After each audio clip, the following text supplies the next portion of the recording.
I never imagined I'd be packing up my desk at Wilson & Sons, our family's consulting firm, under the watchful eye of my brother Marcus, who hovered like a smug executioner. His designer suit and immaculately styled hair seemed to mock me, every bit as polished and hollow as his smirk. "Don't take anything that belongs to the company," he said, adjusting his Rolex, the one Dad gave him last Christmas. "Not that you've contributed anything of value." I flipped down a photo frame and placed it gently in the box. The image, me, Marcus, and Dad, laughing in better times, felt like a relic from a life that no longer belonged to me. "You might regret this someday," I said, keeping my voice even as I unplugged my laptop. Marcus let out a hollow laugh that echoed through the nearly empty office. A few employees lingered, pretending to work while not so subtly witnessing the final act of a family drama. "Regret cutting dead weight? Please. Your progressive ideas were a distraction. This is a legacy firm, Sarah. Not some trendy startup." I thought of the stack of confidential contracts waiting in my home office, the ones that would flip his entire world upside down. But not yet. Timing was everything. "Traditional doesn't mean stagnant," I replied, placing a few hard-earned awards into the box, ironically, more lucrative to the firm than anything Marcus had ever touched. "Just leave," he said, tugging at his tie, an old nervous habit. "I'm doing what Dad should have done years ago." I paused.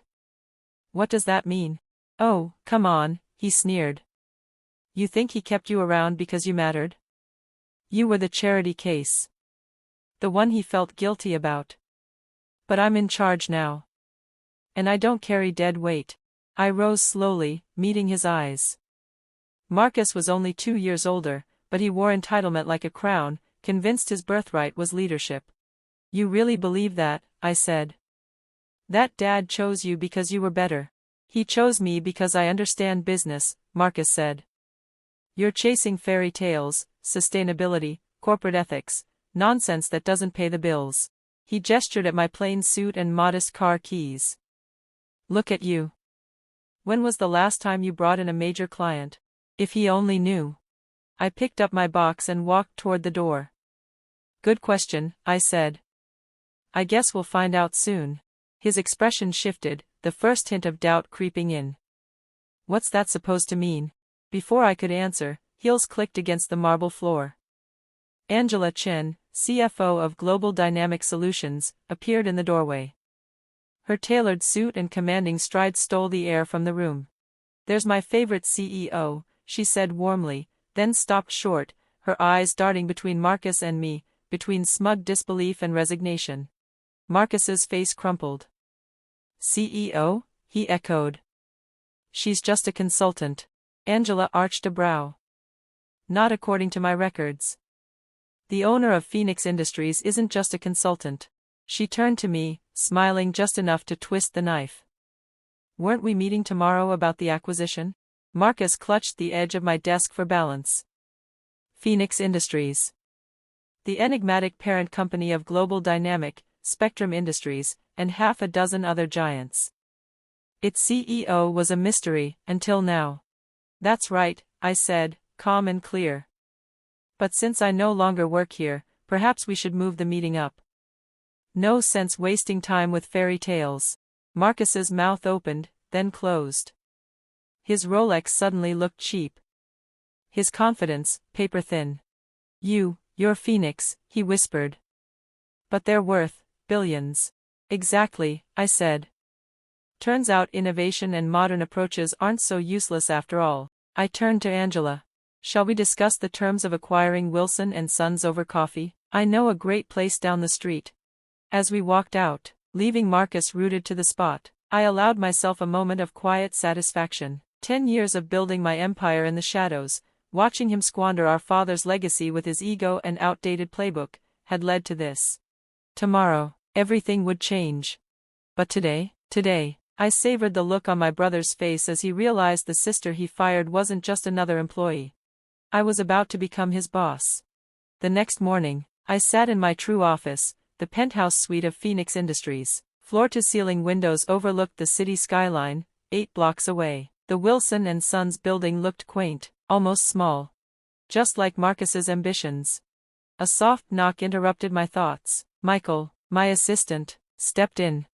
The Wilson and Sons board members are here, waiting in the main conference room.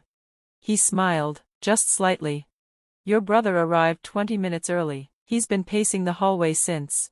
I took a slow sip of my coffee. How does he look? Like he hasn't slept? Let's just say the Armani can't hide the panic. I gave a small nod and checked my reflection in the glass. Unlike Marcus, I had slept beautifully. Let's not keep them waiting.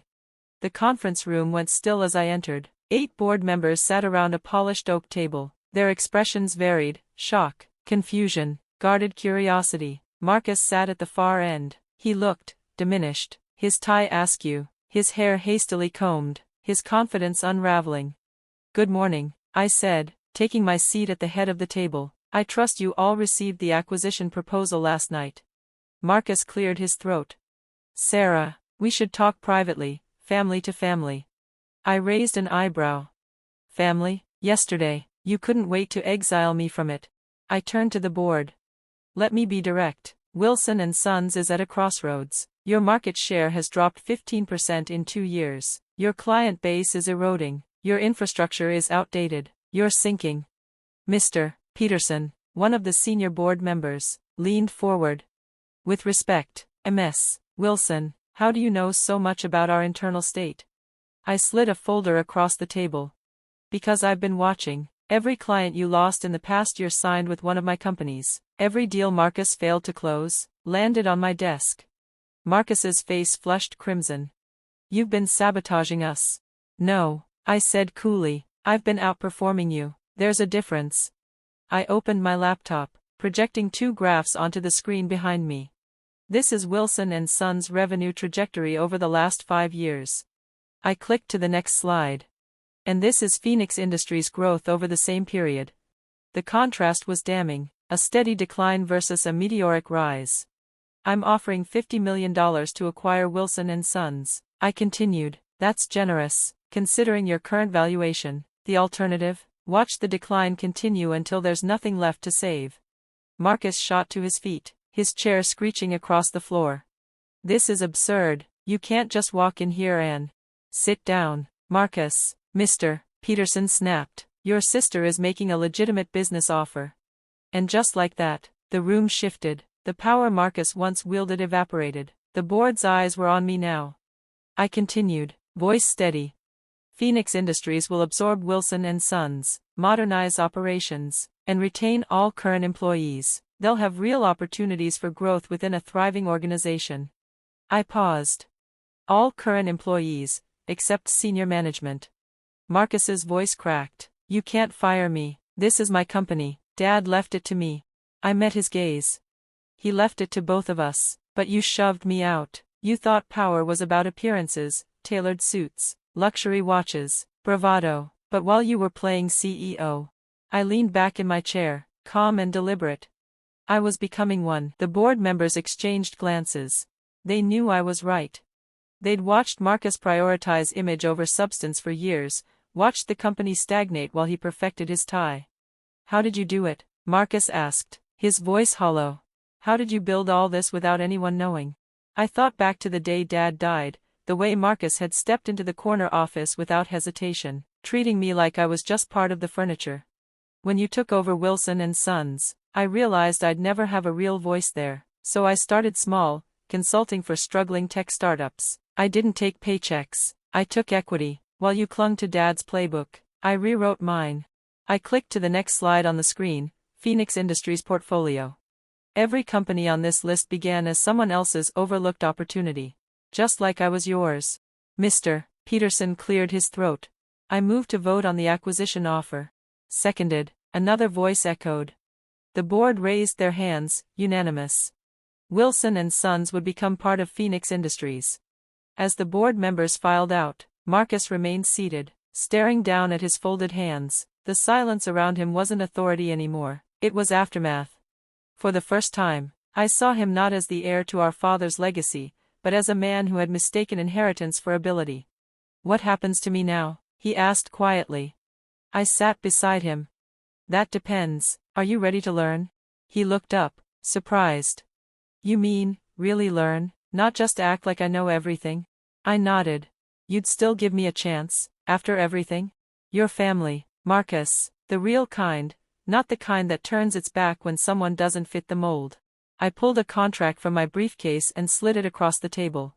A position in our development division, entry level. You'll report to people younger than you. You'll wear humility, not Armani, and no one's going to care about your last name. He picked up the contract. His hands trembled. Why? He asked. Why offer me anything? Because when you pushed me out of Dad's office 10 years ago, told me I'd never make it, you taught me the most valuable lesson of my life. I stood, adjusting my jacket. You taught me that the people we underestimate often become the ones we can't ignore. I walked to the door, then paused.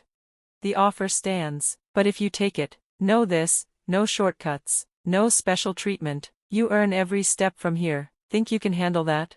He looked down at the contract again. When he met my gaze, the arrogance was gone. For the first time in years, I saw something better. I can learn, he said. Good, I smiled. Lesson 1 starts tomorrow. Don't be late.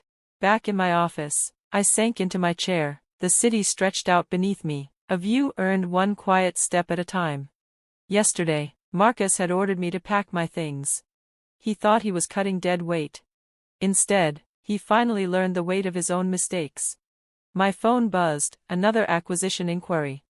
I smiled. Success isn't about who starts at the top. It's about who's willing to start at the bottom and build something real, one underestimated opportunity at a time. On my desk, the old family photo still lay face down. Maybe it was time for a new one, not the version of who we were supposed to be, but of who we chose to become. Family businesses are complicated. Sometimes you have to lose everything you thought you had, to discover something better than you ever imagined. And this time, Marcus and I would both carry the weight, together.